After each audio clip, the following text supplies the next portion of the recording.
From the Sin City, Las Vegas, Nevada, it's Dale and Scott. Viva Las Vegas. Yeah. Love that song. We're not allowed to play it. Hey, everybody, it's Swish Edition. It's Wednesday, January 15th. 15 days into the new year. How's that?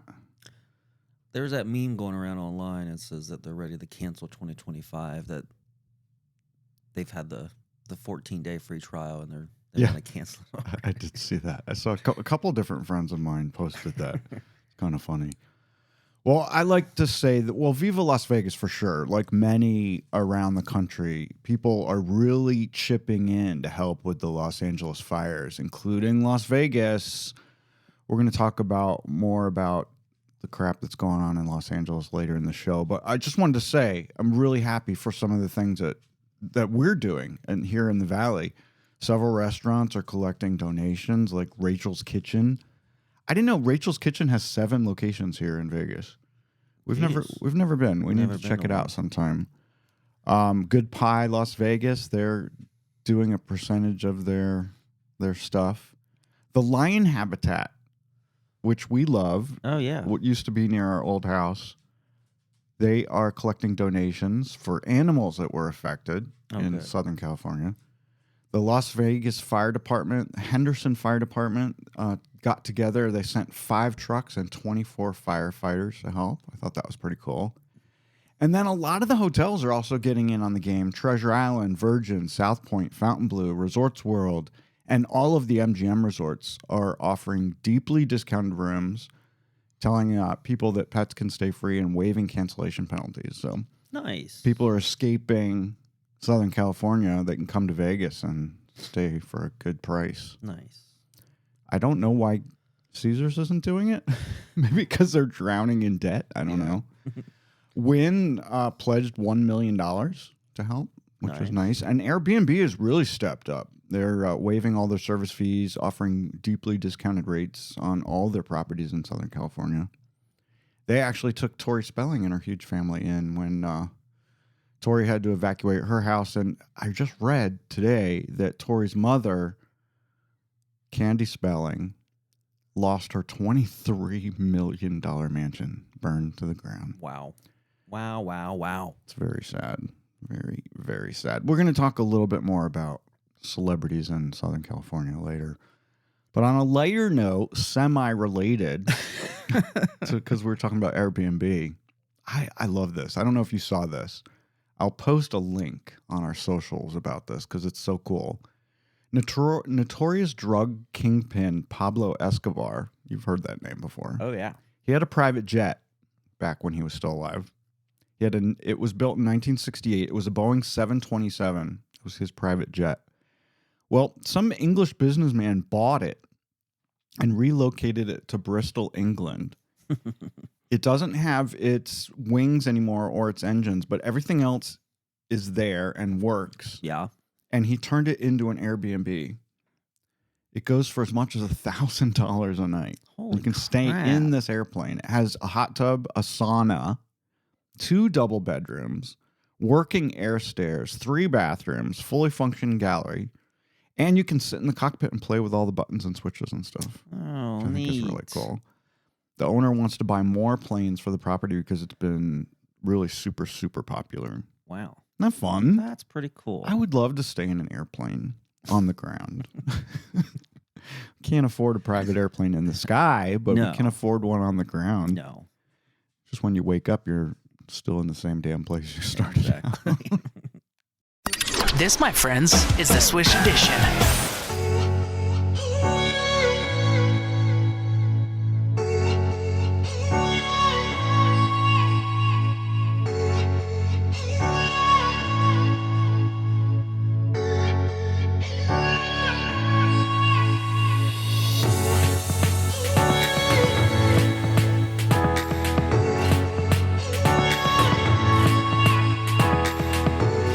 You want to hear something really sad? Yeah, what's that?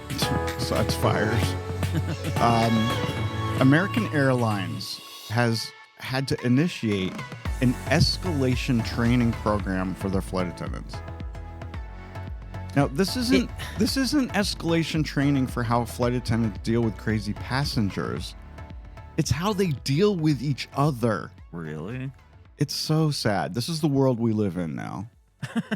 Apparently, this is what I read. Apparently, veteran crew members get in fights all the time with new hires. They regularly clash in the air.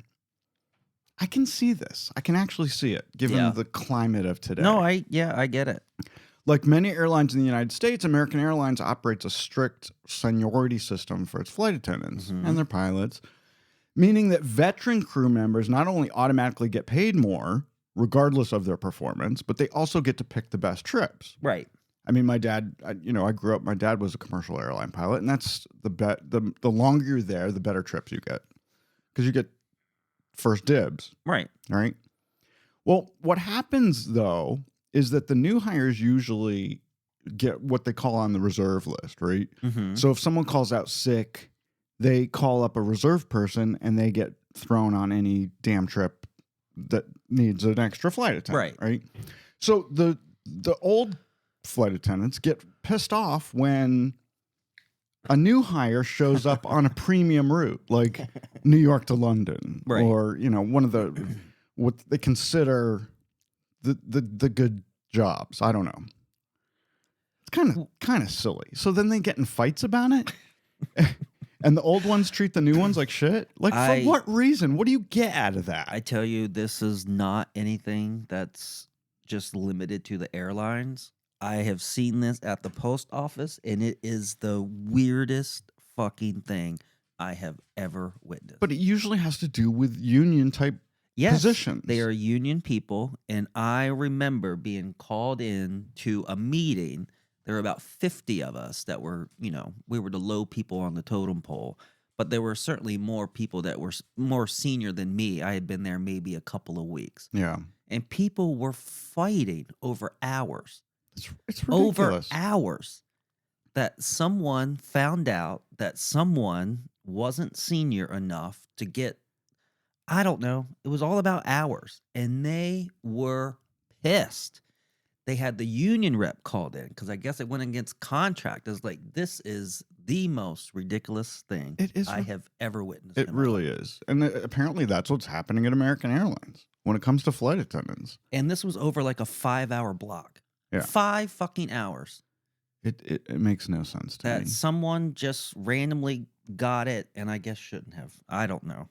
What I can't understand is why American Airlines executives and any executives at any airline that has employees can't get rid of the bad actors. No. Instead of instituting and spending money on escalation training so that your friggin' employees know how to get along, just fire them when they do something like that. Yeah, just make it not acceptable. And that should be, if you have to go by union rules, then you got to put that shit in the contract. I hate unions. I really do. I mean, there should be They're no supposed reason to be why you can't fire people who don't perform or are not up to standards. Right. Why aren't these people working. paid based on their performance, not how many years they've worked for the company? I mean, I'm sure there's a great 22-year-old that just came on board who bends over friggin' backwards. Right. And then you got the 68-year-old who is doing the least amount of work possible. Yeah. My dad did mention when they came out here for Thanksgiving that they ran into a flight attendant who was less than, who really couldn't be bothered Right. Well, to do a service. We've witnessed that ourselves. Oh, remember that flight attendant that sat in first class You don't have and just to ignored us? That flight, it was over COVID. That person should have been fired. She should not have had that job if that's how she performs her flight duties every day. I agree. They should have, the pilots have check pilots that go on, randomly show up and sit in the jump seat and rate the pilots on how they're doing. They should do that for flight attendants too. Why not? Like Why not have that manager? It should be a secret shopper that sits in the airplane and doesn't identify themselves to the flight crew. Right. And says, guess what I saw? Yeah. No, I agree. Yeah. That's the way you need to do it. That's how you get rid of the bad actors. Anyway, on a completely different note, this coming Sunday, January 19th, just happens to be National Popcorn Day. Oh. Excited about this. To mark the occasion, Cinemark Theaters will fill any bucket that a customer brings with them to the theater for $5. This is the kind of thing that you don't even need to go see a movie. You just want to stand out front and see what people bring in. What people bring in.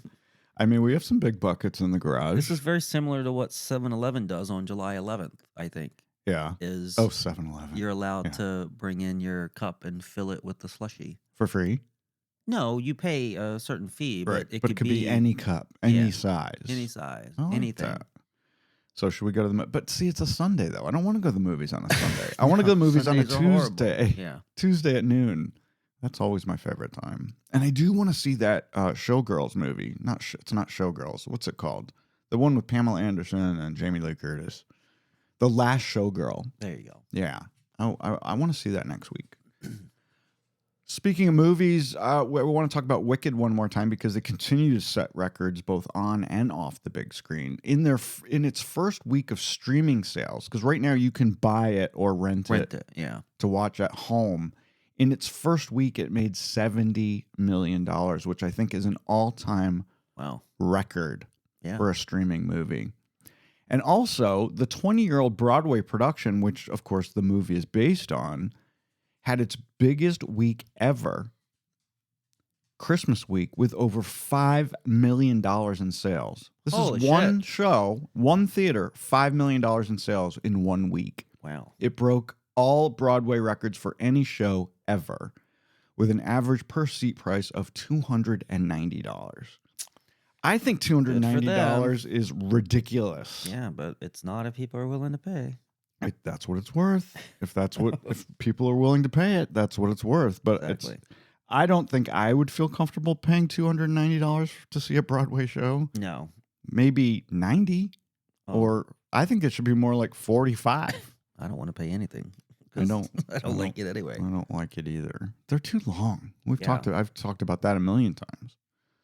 Speaking of movies, the Goonies celebrates its 40th anniversary this week, and it's going to be in big screens. They've been doing this a lot lately with anniversaries of movies. They sent them back out to the theaters. Yeah. They were doing, I mean, that was like going back to like COVID times when there wasn't any movies to show. Yeah. So they're putting old ones back in the theaters. Back in, and I guess it's kind of worked. How is the Goonies 40 years old? I've never seen it all the way through. You're crazy. I've watched the thing 100 times. I've seen parts of it, like when you're watching it, but I've never sat down and watched the whole thing. Yeah, it's good. Also, the Grammys and the Oscars, as of today, I guess, are expected to go on as planned, which I think is wrong. The Grammys is this weekend, this Sunday night, I believe, or maybe it's Monday. Is it Sunday? I think it's Sunday. Sundays. In LA. It seems wrong to me when the whole friggin' town is on fire that you're going to have an award show. How do you not do it, though, when you spend all that money and plan this, knowing going back since last year? Yeah, I don't know. Now, the Oscars are still a ways away. They're not till March 2nd, which is the best day of the entire year, as you know. That's my birthday. Mm-hmm. And we won't be able to watch it because we'll be at sea. Well, they might have TVs. They don't have live TV, though. I mean, you can't watch, I don't think so. ABC, because the Oscars are on ABC. I don't think you get ABC when you're at sea. Well, you can get news. Well, sure. Yeah, but they usually don't have the networks. They usually have CNN and MSNBC and stuff like that, yeah. They have the good CNN. Yeah. Well, speaking of CNN International. Oh, true. It is so much better. It really is. So our hearts obviously go to everyone affected by the fires. We talked about it a little bit last week, but we know so much more now, and it's still happening. It's still going on. I just wanted to talk about the celebrity and entertainment folks that were obviously affected by this fire. Obviously, there were a lot more than just those people affected. Yeah, right. But these ones stand out because we know who they are. We don't know who the little people are that lost their house. Right. The little people. How horrible does that sound? The normal, regular Joe Schmoes. They lost houses too, for sure. But here's some of the people that lost their entire friggin' house, which just, I don't care if you have $100 million or $100. Losing your entire house and everything you own has got to be one of the worst things that can ever happen to you. It's not just a house. It's typically what's in it. Oh, it's not the structure. It's the Right. stuff. Right. The stuff and the memories. Because someone did post a picture of a burned down house, and there was a burned in the ash an Oscar statue Yeah. that someone had taken a picture. So of. that's gone around several times, and I've Is it seen fake? multiple people post it, but no one knows the origin of the picture, whose Oscar that might be, and if it was a real picture or not. Mm. Yeah. So that hasn't been off. You can't trust anything you see anymore. You I have to know. do all this research to see whether or not it's true or not. Right. Anyway, some of the people that lost their houses, Joshua Jackson. He was Pacey on Dawson's Creek. He's in a show called Dr. Odyssey now. Paris Hilton's Malibu home burned to the ground.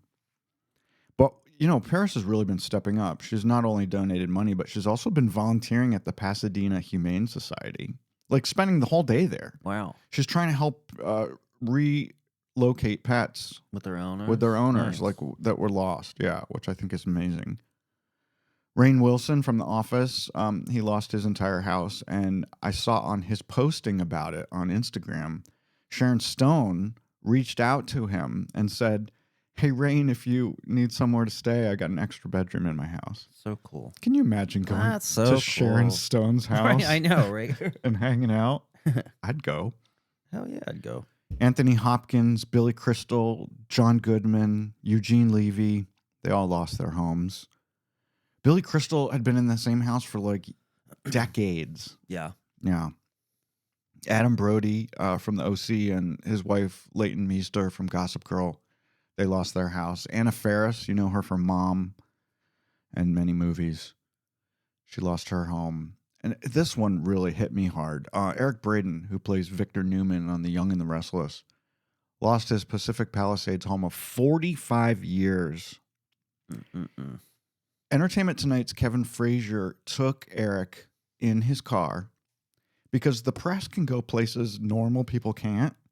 Oh, So Kevin yeah. Frazier took Eric Braeden to Eric Braeden's house because he couldn't get back there to Couldn't see get it. back in, right. And it was, and of course they did it on video for Entertainment Tonight. But it was very, very emotional. I mean, when Eric got there and he got out of the car and said, "Holy crap, 45 years gone." Mm-mm-mm. And I feel like I know Victor Newman. I've known for decades. I mean, I started watching Young and the Restless in the 80s. So, and this man is, I pretty much see him every day. Right. Yeah. You're just still watching it. So I felt very bad for him. Apparently, looting is a huge problem. One brazen man dressed up as a firefighter to gain access to evacuated homes, and he was stealing shit. Luckily, they caught him.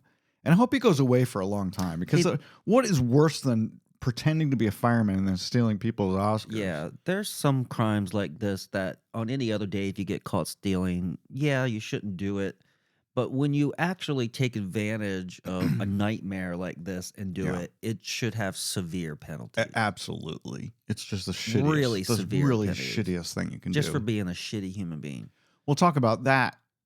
Also, the paparazzi are out in force, disgustingly, taking pictures of these poor people that are, dealing with these problems. It's one thing for Eric Braeden to agree to do a segment with Kevin Frazier at AT. It's completely different when Ben Affleck, who, had to evacuate his home, has paparazzi following around while he's trying to deal with all this Right. crap. It's shitty. They're even trying to shame Conan O'Brien for going out to lunch with his son. And they said, Conan O'Brien goes out to lunch with his son while fires are raging and people are losing their... Well, people have to eat. What's he supposed to do? What's he supposed to do? Not eat lunch? I don't like Radar Online. I don't like that. Radar Online I is don't like Radar at all. Yeah, forget it. And they're not the only ones. I also don't like Vulture. Oh. They are disgusting to me. These sites are just horrible. I actually, after I saw this article about Conan O'Brien, I blocked Radar Online. So it will not show up in my feed anymore. That's just shitty. It is shitty. Why would they shame someone for going out to lunch? And Conan O'Brien is one of the best guys in Hollywood. When He's everything just a nice guy. when everything shut down because of COVID, Conan O'Brien personally paid all of his staff at the TV show their salary Yeah. while they were shut down. Yeah. Out of his own pocket. Yep. I heard about that. He also held a restaurant door for me once in San Francisco. He's a good guy.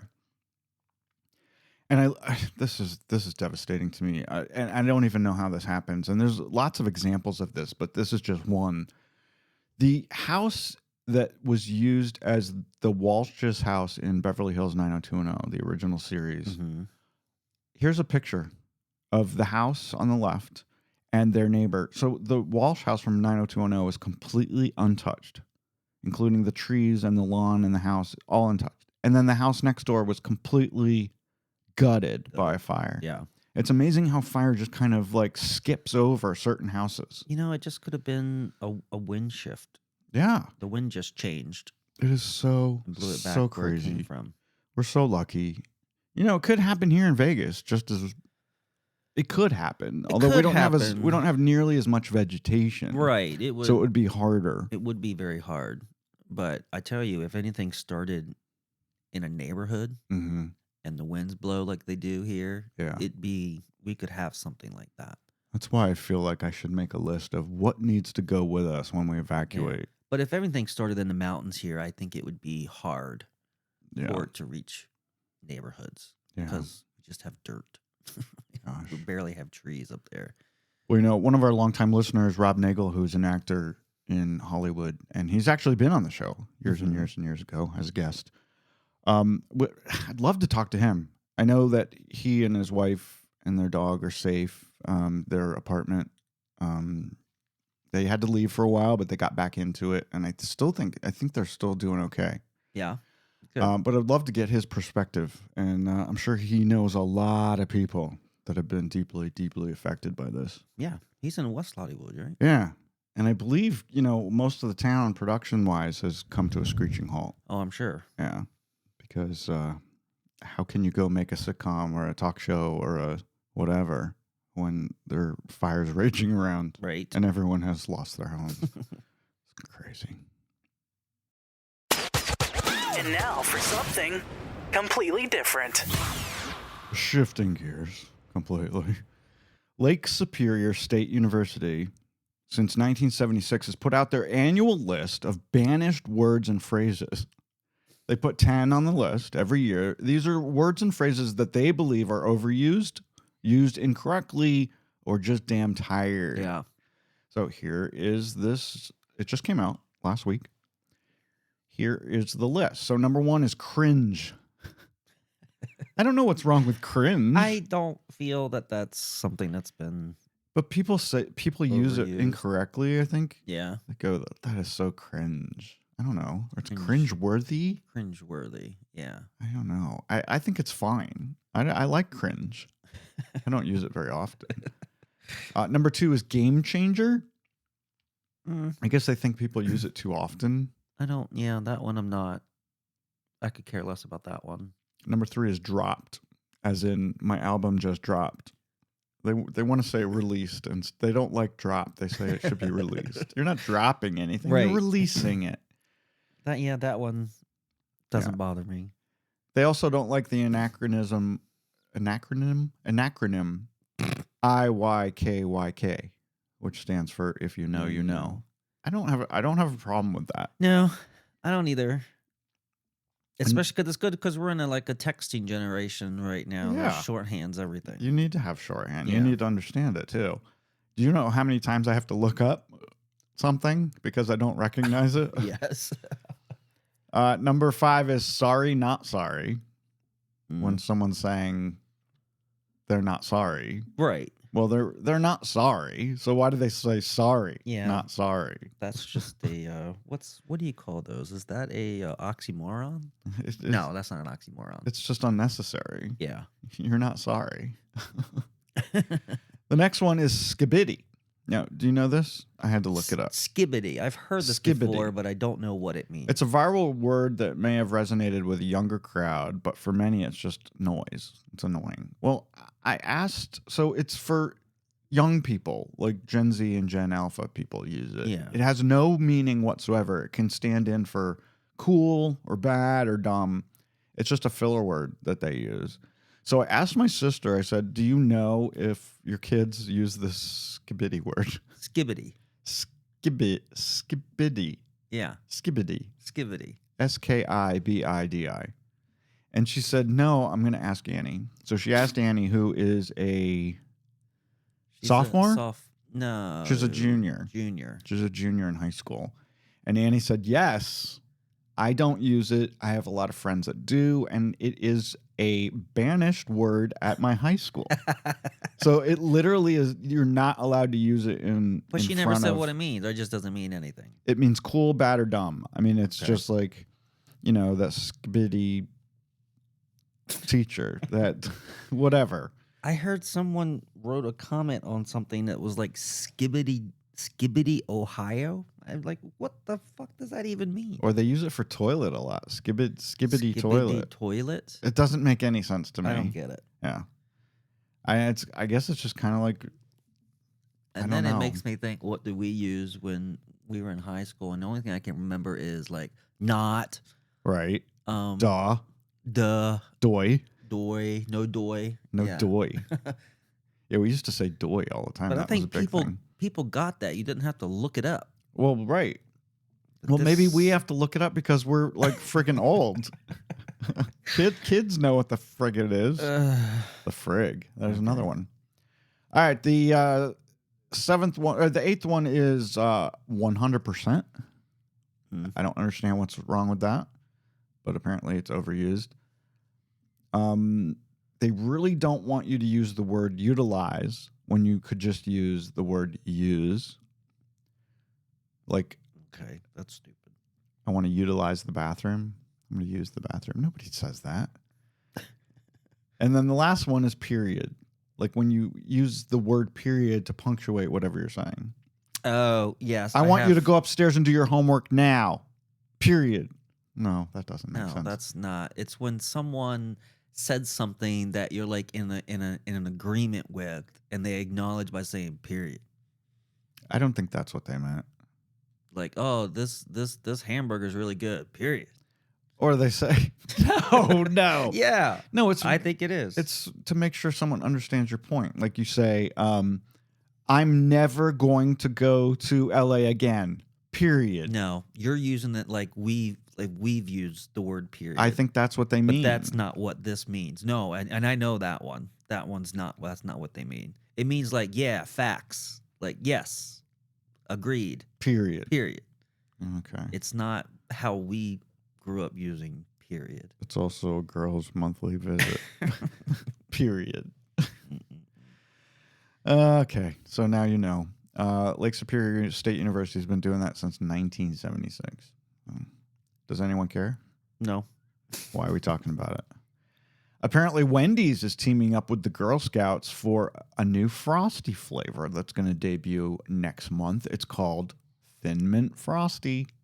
Thin Mint might be the most popular Girl Scout cookie of all time. Yeah, it's good. I know that whenever I've bought Girl Scout cookies in the past, I've always included Thin Mints. This year, the cookies are $6 a box. They just started, cookie season just started last week. It goes through February. There are 12 different cookies this year, which seems a lot. It seems like you're giving people too many choices. Yeah.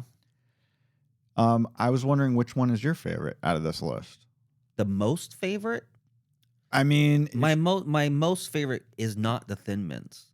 And I want to say it's a toss-up between Do-si-dos and Samoas. Samoa's is definitely my favorite. Samoa's, if you guys don't know, that's the caramel, coconut, and with chocolate stripes across it. I could eat a whole fucking box. I could eat and I have. Yeah. I loved, and I'm leaning more towards Samoa's are my favorite. I think we need to order some. I do agree with you that Do-si-dos, which is the peanut butter sandwich cookie, that's really good. Maybe we should buy them from Annie. Annie is not a Girl Scout. No, I actually have I'll order them from my friend back east. Her daughter's, I think, a brownie. Is that a thing? Do brownies sell cookies? I think so. Isn't it part of the Could you Girl find Scout out? Because I was going to actually post on Facebook and see if we had any I ordered them local connections. Yeah, I ordered from her last year or the year before last. How they get here? You order online, but you use her name so she gets credit. All right. Well, let's do that then because Yeah. I enjoy having them. 2 of the flavors that they have this year will be discontinued. This is the last year for s'mores and toasté. Toasté, which is a Toastie. French toast, iced French toast cookie. Yeah. Yeah. There you go. Okay. All right. Order some. I will. I would like to have that if you could get a box of Adventurefuls. It's kind of a brownie cookie with caramel on top. I want to try that one. Yeah, we could do a box. Just don't of get any those. peanut butter ones, and the lemon. Don't get the Lemon Ups. lemonades or the lemon ups. I don't need no lemon cookies. Cool. All right, go get your Girl Scout cookies, y'all. $6 a box. They weren't always $6. They've gone up like everything else in the world. You guys may have heard this news because it made waves. Starbucks is ending their open door policy. They previously welcomed people to hang out and use their bathroom without a purchase, but that ain't happen no more. If you want to hang out, have a meeting at Starbucks, or just go work on your computer, you need to buy something. Of course, you should have to patronize the store if you're just gonna hang out. If you want to take a dump in their bathroom, you got to buy something. I think that's completely legit. I agree. Bathrooms are for customers only. Yeah, Lots of stores and restaurants do that. sure. You don't want every Tom, Dick, and Harry coming off the street, pooping in your, and then leaving.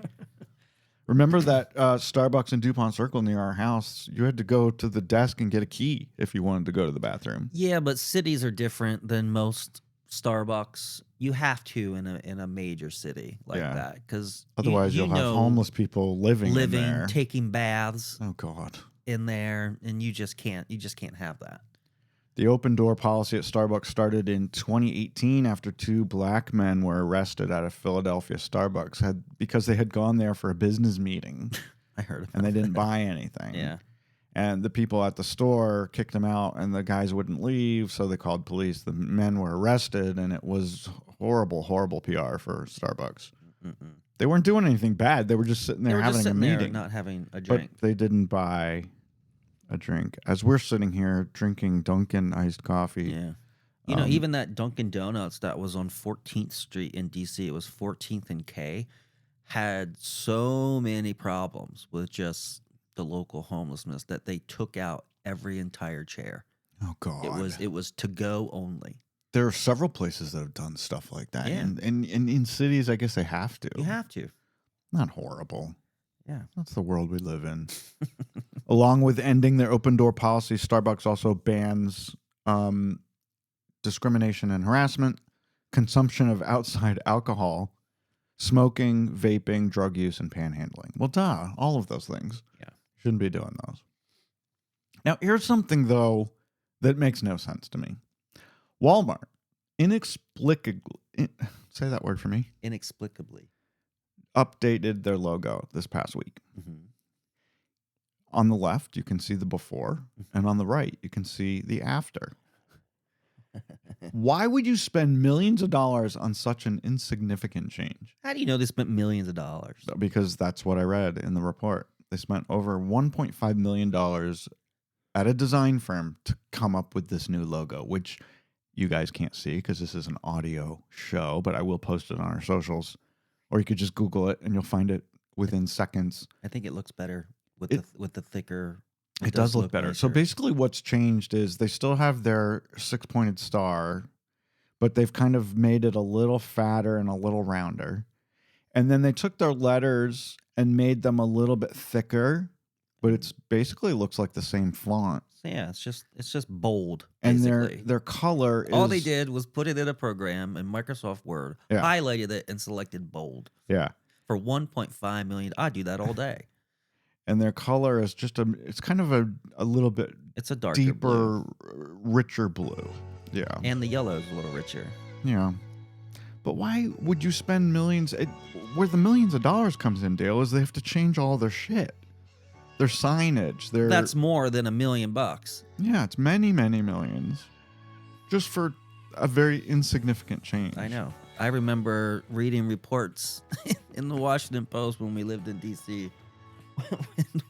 They would want to change the name of a metro station, and it doesn't really dawn on you You have to It's change like, oh, everything. You're just changing a sign. But no, you got to change that sign in every single metro station that throughout line the whole connects system. to. And all the maps. all the maps. All everything. the paper signs in every rail car. Everything. It's a lot of money. That's why people were such up in arms when they changed McCarran Airport here in Las Vegas to Harry Reid.